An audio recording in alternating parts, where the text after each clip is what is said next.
Hi friends, welcome to Codfidence, a channel for you to learn coding with confidence. My name is Binu and today we are going to see how to create and execute Python scripts or Python code files. We can use any text editors to code Python scripts or code files. Geany is a lightweight free editor beginners can use. Geany supports many languages like Python, C, C++, Java, JavaScript, PHP, etc. and can also be used for web developing. Geany provides syntax highlighting and shortcut to run Python scripts. We can run Python scripts by using Python interactive shell also. A variable is a named location in system memory which can be used to store values during program execution. The values can be accessed in the program using the name of variables. The value stored in a variable can be changed anytime during program execution. The name variable represents the ability to vary or change value in the course of time. The name of a variable can consist of uppercase and lowercase letters, digits, and the underscore character. With restrictions, the first character of a variable name cannot be a digit, and spaces cannot be used in variables. A statement in a program simply represents some action to be carried out. Normally, a statement represents a single instruction in a computer program. A program is always written using a sequence of one or more statements. Examples of statements are assignments, expressions, function calls, and statements which affect the program flow of control. In programming language, an expression is a statement which is evaluated and returns a value. An expression is a combination of operands and operators. The operator denotes the action or operation to be performed, whereas the operands are the variables or values to which we apply the operation. So before coding our first program in Python language, let me show you how to download Geany editor. Open browser and search Geany download, and you can see the link for official Geany website. Click on the link, and here you can see a list of Geany distributions. And if you are using Windows operating system, click on the link to download Geany editor, and the current version is 1.38. After downloading, you can install the application as usual. Just double click on the downloaded installer to start installation. Now the installer is ready for installation.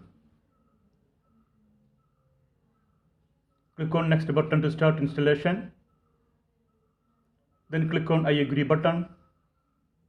Keep all the settings as it is. You may change the destination folder, but it is recommended to install in the default folder, which is the program files folder. Now click on next button. Finally, click on the install button. The installation is in progress.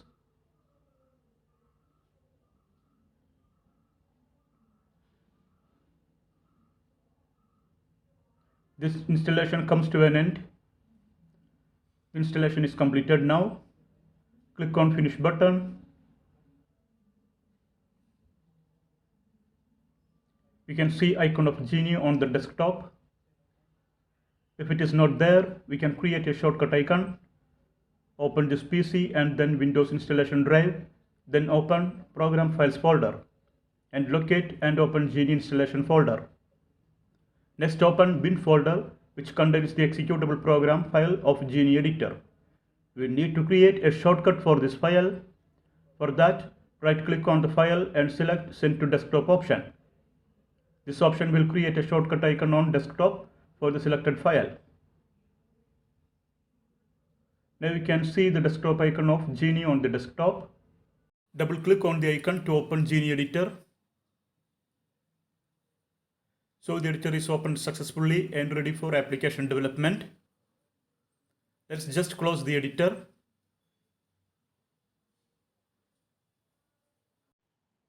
Let's start coding Python programs using Geany editor. Open Geany editor and save file using File Save As option. The default location to save files in Geany is Geany installation folder. And we can choose a folder dedicated to store our code files. Say Python Lab to save the file. We can see the change in folder path here. Now type in the file name, say sum.py.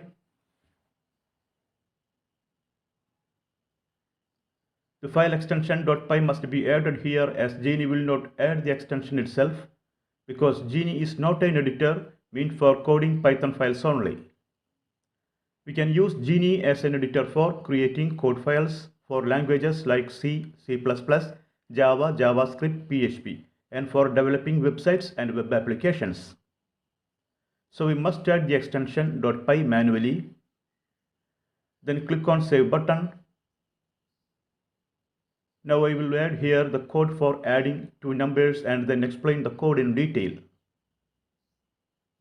Let's start with adding some variables.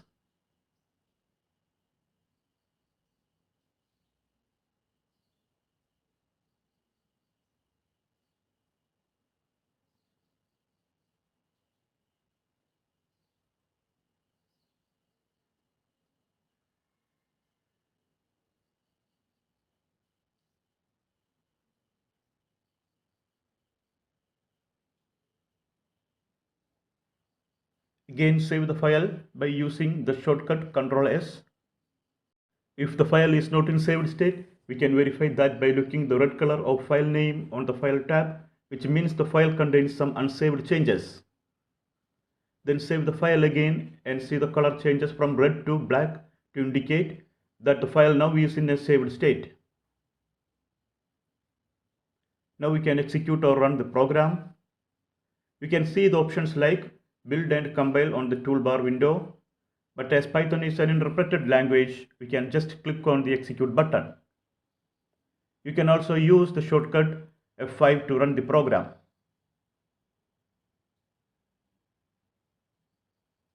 The output window is open now and we can see the result 30 in the window. That is 10 plus 20 equals 30. Now click on close button to close the window. If the program is not run as expected, go to build menu and choose the option set build commands. There you can see the execute option. The text box contains the text Python %f, which is the command for running Python scripts. Here Python represents the Python interpreter and %f is a command switch, which tells the Python interpreter the path and name of the code file to be executed. If the command is not there, type it manually and then click on OK button.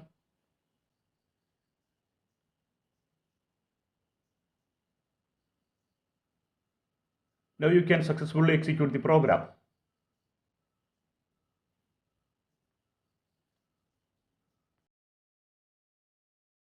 The code file of a program is also called source code. Now let us examine the code in detail.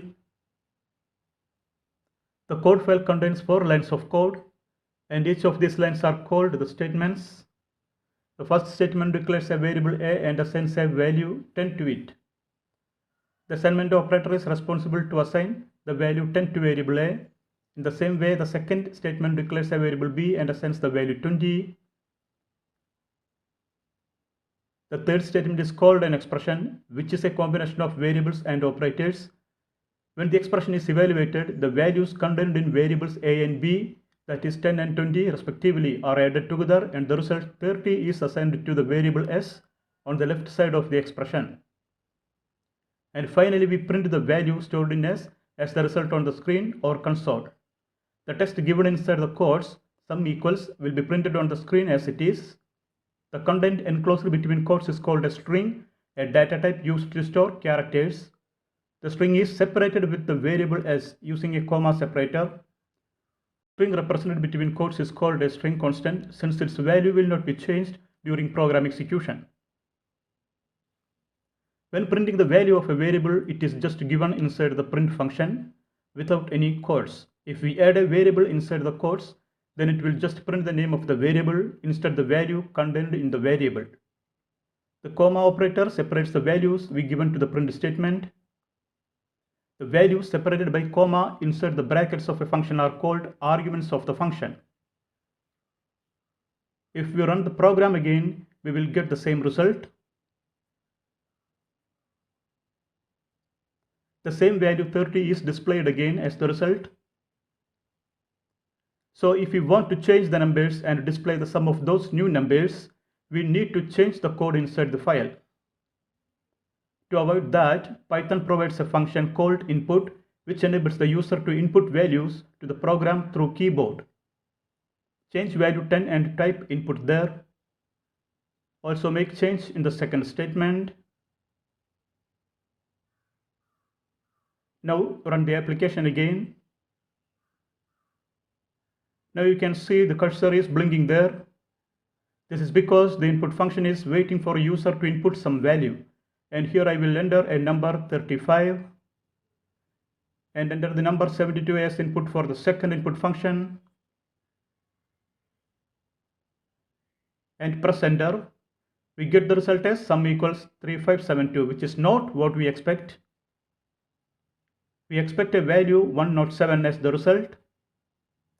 The reason behind this wrong output is that we are doing the operation on strings, not on numeric data. The value returned by the input function is just a string even if we are entering numbers. The value we input 35 and 72 are taken by input function as just a sequence of characters, not as numbers. When we use arithmetic operator plus on strings, the operation taking place is called concatenation. And concatenation simply means joining strings together.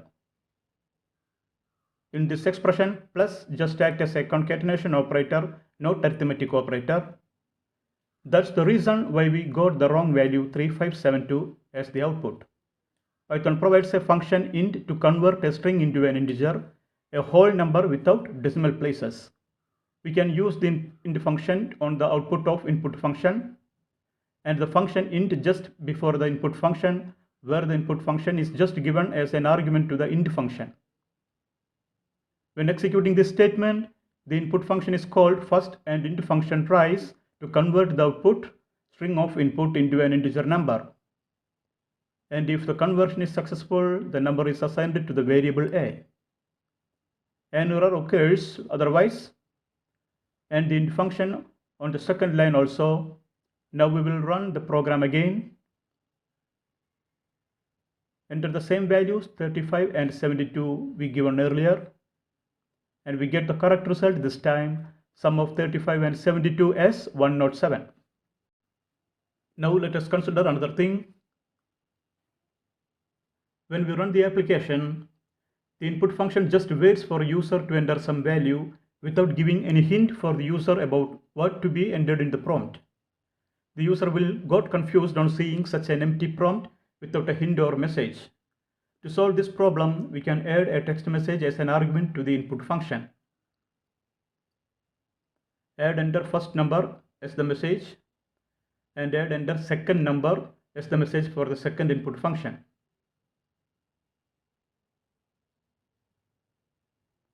Add enough space there.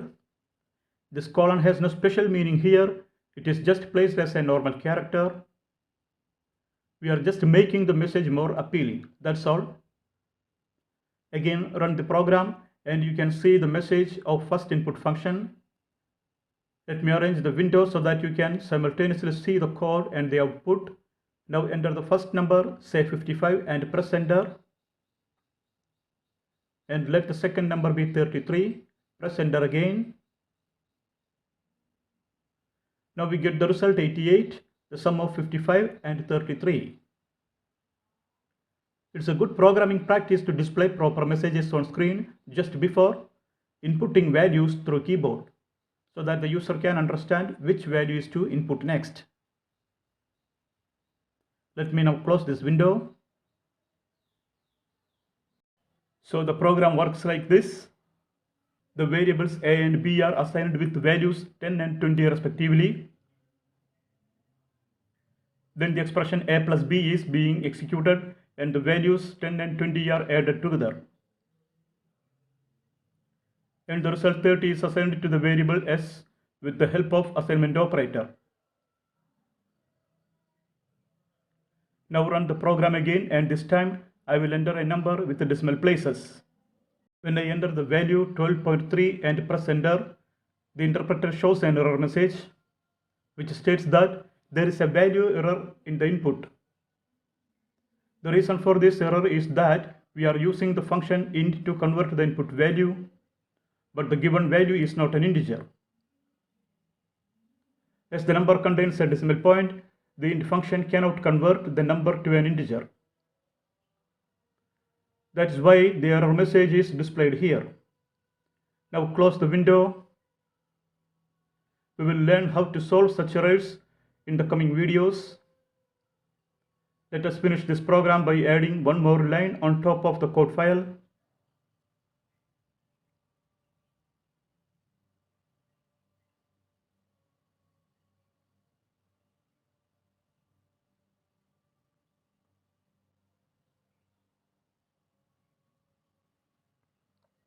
This is nothing but a line which is in programming languages called a comment.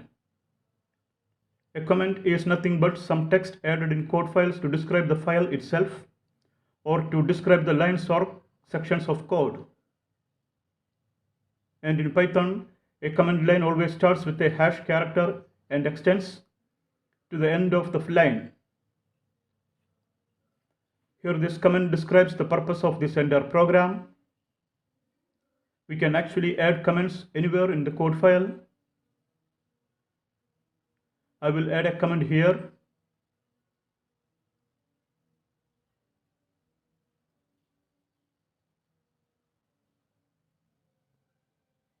And here also. Now let us comment this expression.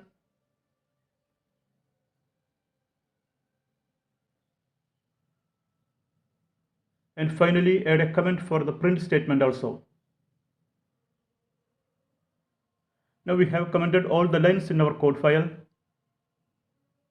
but it is not necessary to comment each and every code lines in a program file. Add comments only if it is necessary to describe the specific statements. Adding a comment on top of the code file is considered a good practice as it helps the developer to understand the purpose of this code file later. Commenting with hash character is the only available commenting feature in Python. To comment multiple code lines as a block of command lines, Python supports other methods. And we will learn more about that in the coming videos. Now let us save the file and close this session.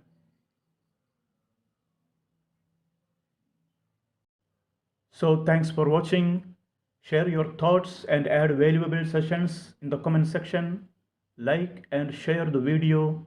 Don't forget to subscribe my channel. See you in the next video. Have a nice day.